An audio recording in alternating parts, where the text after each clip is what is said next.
Assalamualaikum warahmatullahi wabarakatuh. Yang terhormat Bapak Primasadewa SPD MPD, selaku dosen pengampu mata kuliah Statistika Inferensial. Kami dari kelompok 10, kami dari kelas 03 SAKP 015 yang beranggotakan Sanas Alia Alifah dan Zenas Gansia Chandra Siva. Nah, kami di sini akan mempresentasikan materi tentang analisis korelasi Reng-Spearman. Untuk materi pertama akan dijelaskan oleh Sanas Alia Alifah. Waktu dan tempat dipersilakan. Oke, yang pertama yaitu korelasi Reng-Spearman. Korelasi Reng-Spearman digunakan untuk menguji hubungan antara dua variabel ordinal atau data yang telah di-ranking. Tanpa syarat, data harus berdistribusi normal atau berasal dari sumber data yang sama. Disimbolkan dengan RS atau RHO korelasi ini. Nilai dari RHO juga bisa diinterpretasikan bagaimana makna dari nilai tersebut dengan tabel di samping ini. RHO positif yaitu kurang dari 1 masuk kategori kuat, sangat kuat. Kurang dari 0,9 masuk kategori kuat, kurang dari 0,7 masuk kategori moderat, kurang dari 0,5 masuk kategori lemah, dan kurang dari 0,3 masuk kategori sangat lemah. Sedangkan RHO negatif yaitu kurang dari negatif 1 masuk kategori sangat kuat, kurang dari negatif 0,9 yaitu masuk kategori kuat, kurang dari minus 0,7 masuk kategori moderat, kurang dari minus 0,5 yaitu masuk kategori lemah, dan kurang dari minus 0,3 masuk kategori sangat lemah. Selanjutnya yaitu rumus dalam mencari korelasi Reng-Spearman bisa menggunakan RHO sama dengan 1 dikurangi 6 sigma D kuadrat dibagi N kuadrat dikurangi dengan 1. Keterangannya yaitu RHO sendiri koefisien korelasi Reng-Spearman, D kuadrat yaitu ranking yang dikuadratkan, N yaitu banyaknya data atau sampel. Jika dilakukan secara manual, maka langkah-langkah dalam melakukan uji korelasi Reng-Spearman adalah sebagai berikut. Yang pertama yaitu jumlahkan skor item-item di tiap variabel untuk mendapatkan skor total variabel, misalnya cari skor total variabel X dengan menotalkan item-item variabel X. Yang kedua yaitu ranking skor total X atau Rx dan juga Y atau Ry mulai dari nilai terkecil atau terbesar. Jika ada nilai sama, gunakan rata-rata ranking. Yang ketiga yaitu cari nilai D yaitu selisih antara Rx dikurangi dengan Ry. Yang keempat yaitu cari nilai D kuadrat yaitu kuadrat D selisih antara Rx dan juga Ry. Selanjutnya yaitu koefisien determinasi atau R. Koefisien determinasi bisa dinyatakan sebagai seberapa besar kemampuan semua variabel bebas atau X dalam menjelaskan varians dari variabel terikatnya yaitu Y. Secara sederhana, koefisien determinasi ini dihitung dengan mengkuadratkan nilai-nilai korelasinya atau R, sehingga dapat dirumuskan sebagai berikut. Keterangan KD atau R sama dengan R kuadrat dikali dengan 100%. Keterangannya yaitu KD atau R yaitu nilai koefisien determinasi dan R sendiri yaitu nilai koefisien korelasi. Selanjutnya yaitu ada uji signifikan atau uji Z. Setelah nilai RHO sudah didapatkan, maka langkah-langkah selanjutnya adalah dengan uji Z. Adapun rumus dari uji Z sendiri yaitu Z hitung sama dengan RHO dibagi 1 dibagi akar kuadrat dari N dikurangi 1. Keterangannya yaitu Z hitung yaitu nilai dari uji Z, RHO nilai korelasi Reng-Spearman, dan N yaitu banyaknya data. Kriteria penolakan dalam uji statistik adalah jika Z hitung lebih dari Z tabel, maka H0 ditolak dan HA diterima. Cara membaca tabel Z yaitu yang pertama, tentukan taraf keyakinan, misalnya untuk taraf keyakinan 95%, alfanya adalah 0,05. Diperoleh dari 100% dikurangi 95%. Yang kedua yaitu tentukan jenis uji. Jika hipotesis hanya menyebutkan terdapat hubungan, gunakan uji dua sisi. Dan jika hipotesis menyatakan hubungan positif atau hubungan negatif, gunakan uji satu sisi. Yang ketiga yaitu uji dua sisi. Bagi alfa menjadi 0,025, cari nilai terdekat di tabel Z, biasanya 1,96. Keputusan tolak H0 dan dan terima H1 jika Z hitung kurang dari minus 1,96 atau lebih dari 1,96. Diterima H0 dan tolak H1 jika minus 1,96 kurang dari Z hitung kurang dari 1,96.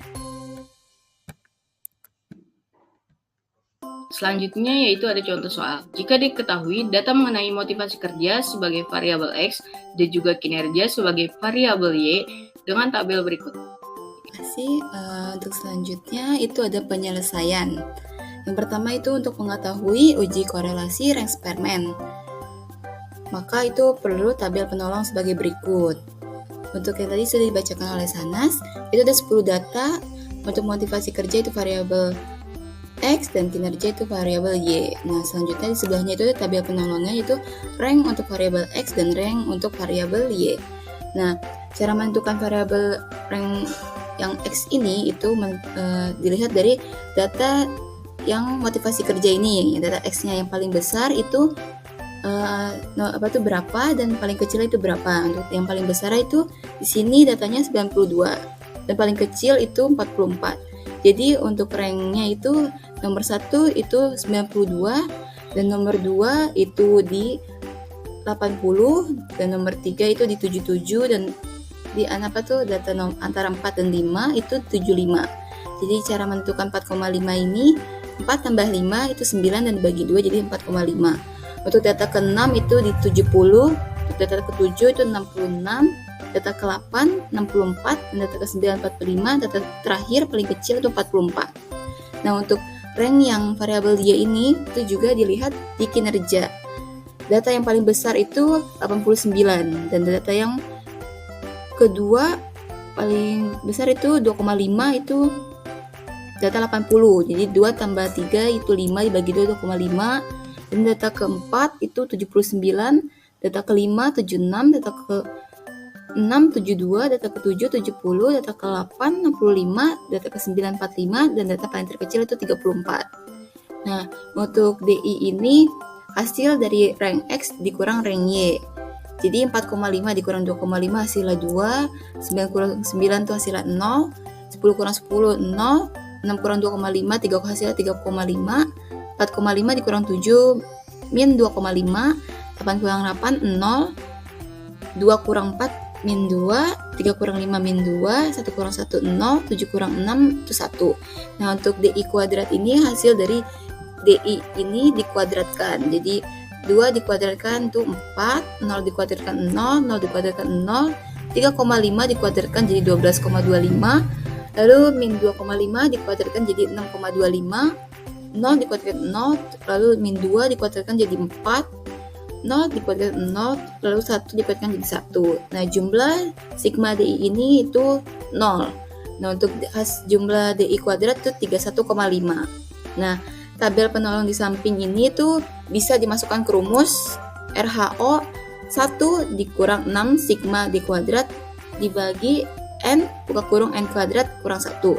Nah, untuk yang rumus RHO ini 1 itu konstanta dari rumusnya. Nah, 6 ini tuh faktor pengali, sigmanya itu total jumlahnya, terus D kuadrat itu ranking yang dikuadratkan. Jadi dimasukkan datanya 1 dikurang 6 dikali 31,5 dibagi 10 buka kurung 10 kuadrat kurang 1 tutup kurung. RHO sama dengan 1 dikurang 189 dibagi 990.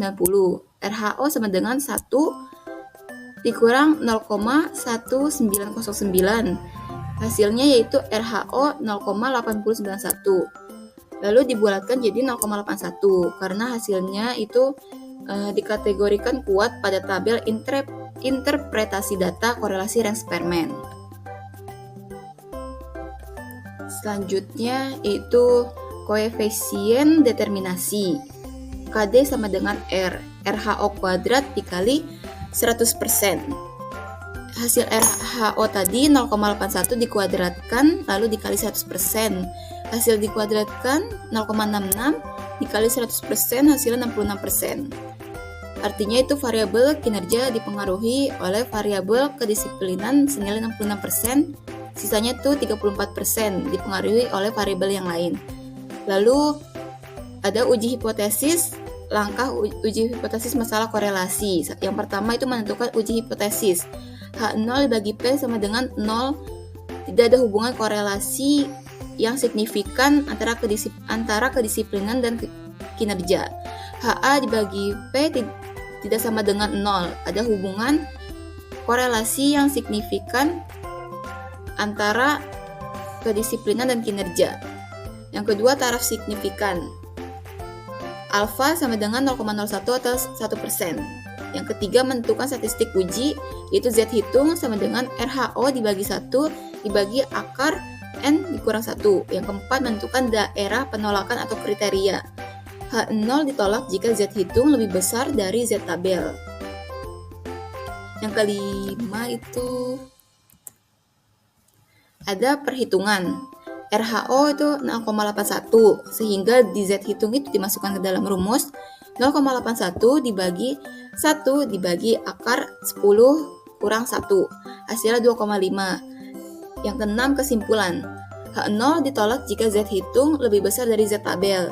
Z tabelnya hasilnya itu Z 0,495. Maka dapat dihitung Z hitungnya itu Z 2,5, karena Z hitung lebih besar dari Z tabel, maka H0 ditolak, HA diterima, artinya ada hubungan atau korelasi yang signifikan antara motivasi kerja dan kinerja.